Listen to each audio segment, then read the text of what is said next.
Hello, and welcome to the fourth presentation in the tutorial series, Strategies for Success, Supporting Deaf Plus Learners. My name is Brenda Fawcett, and I'm an assistant professor in the Department of Educational Psychology at the University of Alberta. I began my career at the British Columbia School for the Deaf in Burnaby, BC, where I taught deaf students who were diagnosed with additional disabilities such as autism, Down syndrome, and cerebral palsy. For many of us who work with Deaf Plus students, the issue of problem behavior is an important one. Deaf Plus students are more likely to engage in problem behavior due to their difficulties with communication. Fortunately, there are things we can do to better understand why our students may be engaging in problem behavior. When we understand why a student is engaging in problem behavior, we are better able to develop strategies to improve behavior. Positive behavior support, or PBS, is an applied science. It combines the use of educational methods and systems change methods to improve quality of life and minimize problem behavior. While PBS initially developed within the field of developmental disabilities, it is now used to support children and adults with and without disabilities in a variety of contexts. PBS emerged from three primary areas: applied behavior analysis, the inclusion movement, and person-centered values. The first step to addressing problem behavior is to understand why an individual is engaging in problem behavior. It's also important to understand the relationship between the individual's problem behavior and the environment in which that person lives, learns, and works. The PBS process begins with a functional assessment. One needs training to conduct a functional assessment, as there are many features of problem behavior that must be understood. In the reference section for this tutorial, you will find information about functional assessment, including resources for accessing training and support. Functional assessment involves both indirect assessment, such as interviews, and direct assessment, such as observation. When a functional assessment has been completed, the team should have a clear understanding of all the relevant features related to problem behavior. One of the outcomes of a functional assessment is an understanding of the function of a behavior. For the purposes of this tutorial, I'll be talking about three common functions: to escape or avoid a task, person, or environment, to gain attention from others, and to gain access to preferred or desired items or activities. Let's look at an example to help you understand the process of functional assessment and designing a PBS plan. Joey is a 7-year-old deaf child with autism. He attends a school for the deaf. Despite the fact that he's been exposed to sign language since the age of 2 and attended a preschool for deaf children, Joey neither understands nor uses sign language. Last year, his school team attended a PECS training workshop and implemented PECS with him. They also use a visual schedule to help Joey understand what he will do each day. In the past year, the school team has noticed many improvements in Joey. He is able to follow the class schedule and participates willingly in many activities. He is able to use PECS to communicate basic messages such as "I want book" or "I want puzzle." Joey's team has also started to use PECS to communicate to Joey, since he doesn't understand sign language. They will use symbols to create simple sentences such as "get pencil" or "line up." Despite these improvements, Joey's school team is concerned about his behavior. They're having one problem in particular. Whenever they ask Joey to work in his math workbook, he screams, throws his workbook, and tries to run away. Even though Joey can see that math is in his schedule, he still refuses to do the activity. Joey's principal invited a consultant to come to the school to complete a functional assessment. Through this assessment, they learned many things about Joey in general, and some things about Joey that are particularly relevant to his problem behavior during math.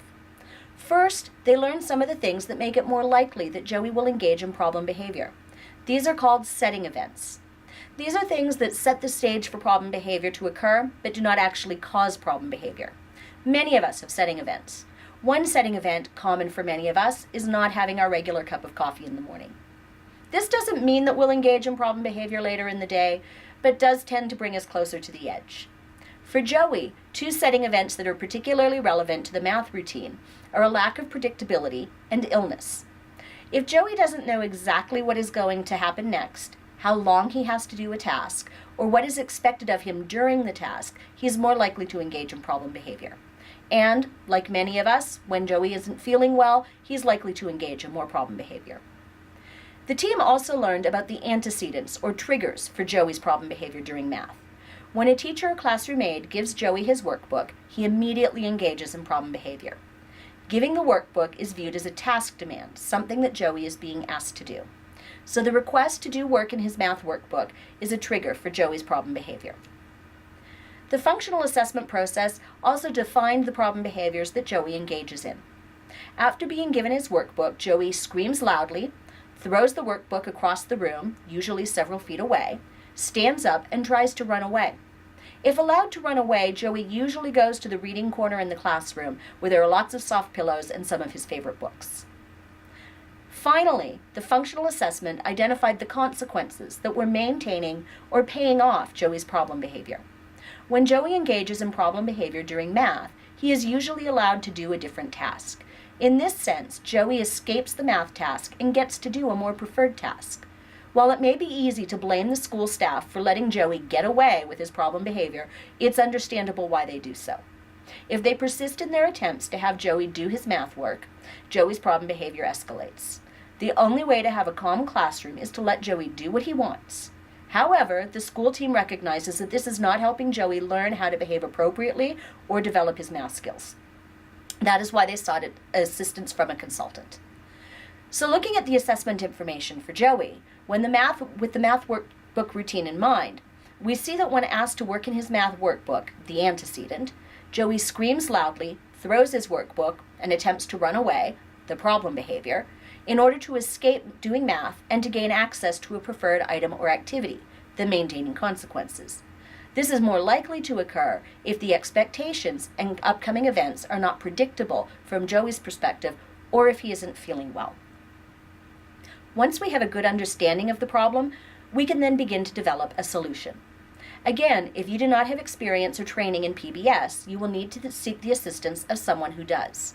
A consultant with expertise in PBS should work collaboratively with you to develop solutions that will work for you in your environment that are based on the results of the functional assessment. In Joey's case, the consultant met with the school team, shared the assessment results, and worked with them to develop a PBS plan. First, the consultant asked the team what they would like Joey to do when they give him his math workbook in a perfect world. Naturally, the team would like for Joey to sit at his desk and do work in his workbook.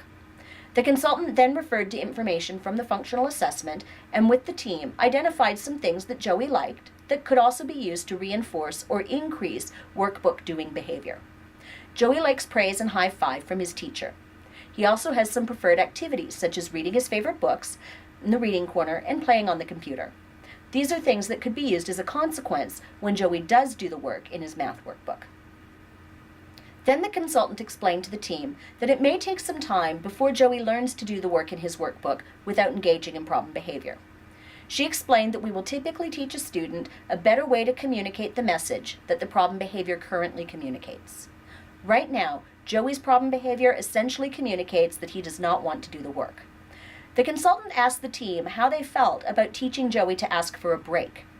She explained that Joey could ask for a break instead of screaming, throwing his workbook, and running away. This would eliminate the problem behavior fairly quickly and would make it easier to implement other strategies to help Joey learn to do the work in his math workbook.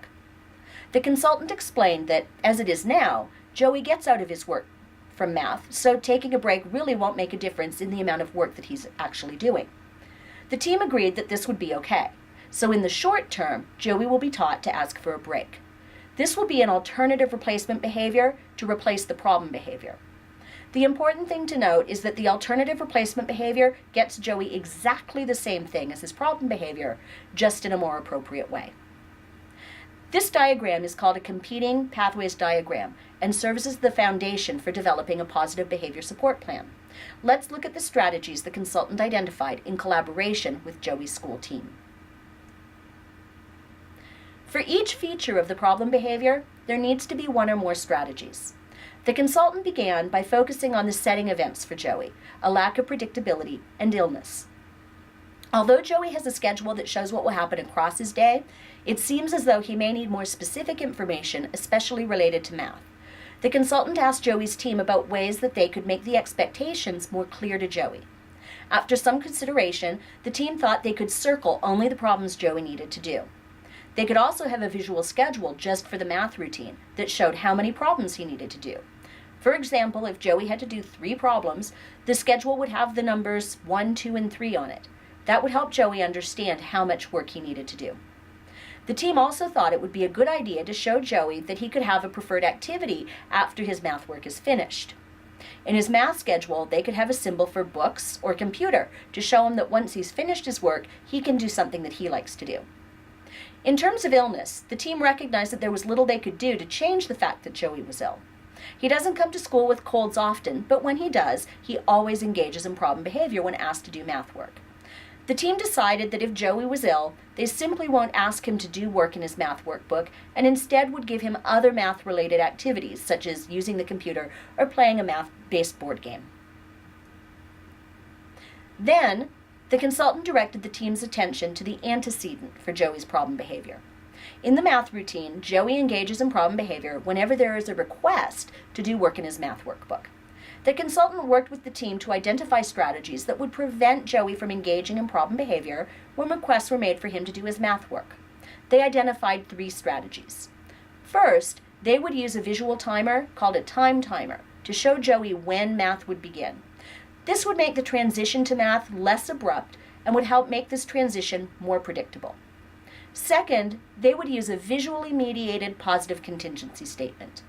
To do this, they would point to the pictures in Joey's math schedule to tell him, do 3 problems, then computer. Finally, they would remind him that he could ask for a break. To do this, they showed him an image of an angry boy followed by an image of a boy asking for a break. The visual would stay on Joey's desk throughout math time to serve as a reminder that he could ask for a break at any time. Then, the consultant directed the team to consider the things that Joey would need to be taught in order for the plan to be successful. They looked at the desired behavior, to do the work in his math workbook, and thought about the skills that he needed to develop. The consultant also referred to information about Joey's strengths and needs in the functional assessment. It was noted that Joey had difficulty with written tasks, anything that required him to use a pencil. The school team noted that Joey knew the answers to the math problems, which were mostly counting and addition, but that he seemed to have difficulty writing the numbers clearly. They decided that they would modify the workbook to make the task easier while continuing to work on developing Joey's ability to write numerals. Then the team considered the alternative replacement behavior. Joey would need to learn how to ask for a break. Because he was already using PECs to make requests for items, the team decided it would make sense to teach him to use PECs to request a break. They would make a symbol for break and add it to his communication binder. They would also teach him what the symbol for break meant and how to ask for break by prompting him to give the break symbol to a staff member who would then direct him to a chair where he could take a break. Finally, the team turned their attention to the maintaining consequences. The consultant explained that it is important to plan responses for any behavior Joey may engage in, including problem behavior.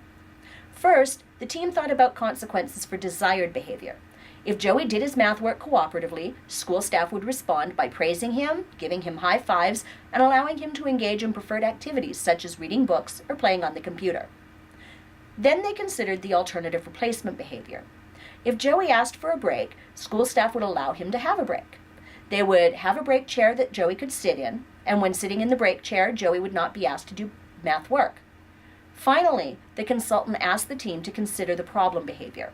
In the past, when Joey engaged in problem behavior, staff allowed him to leave his desk and do something else. This reinforced the problem behavior and essentially taught Joey to engage in the problem behavior if he didn't want to do math. The school team now understands that this can't continue. If Joey screams, staff will prompt him to ask for a break. If his behavior escalates and he throws the workbook, staff will pick up the workbook and give it back to Joey. If Joey runs away, they will calmly direct Joey back to the table. When he is calm, they will again prompt him to ask for a break. The consultant explained that given all of the preventative strategies, it is less likely that Joey will engage in the problem behavior, but it's still important to know how to respond just in case. Essentially, the school team needs to teach Joey that his problem behavior will no longer help him get what he wants. If he wants a break, he can ask for one, but problem behavior will no longer result in a break from math. When implementing PBS, it is important that all team members understand the plan and are able to implement the strategies. Sometimes we will role play with team members to practice implementing strategies before implementing the plan with the student. It is also important to keep data. This is how you'll know if your plan is working. If the plan addresses the problem behavior adequately and has been developed collaboratively with team members, you should see improvement within a couple of weeks. Collaboration with team members is very, very important. As a consultant, if I don't collaborate with a team, I may develop strategies that are a poor fit with the people in the environment or the environment itself. Then the team is unable to implement the strategies. Collaboration is key to developing plans that are a good fit with the team and the environment. Data should be reviewed at least weekly. Don't wait too long. If a plan isn't working, you want to know right away so that the team can make adjustments to the plan. PBS is a powerful, evidence-based approach to addressing problem behavior. It is based on behavioral science and has over 30 years of research support. It has been demonstrated as an effective approach for people with a wide variety of disability labels across the lifespan from very young children to older adults in a multitude of environments and contexts and with a variety of implementers, including parents, teachers, and support staff. In the resource section of this tutorial, you will find many resources and references to help you learn more about positive behavior support.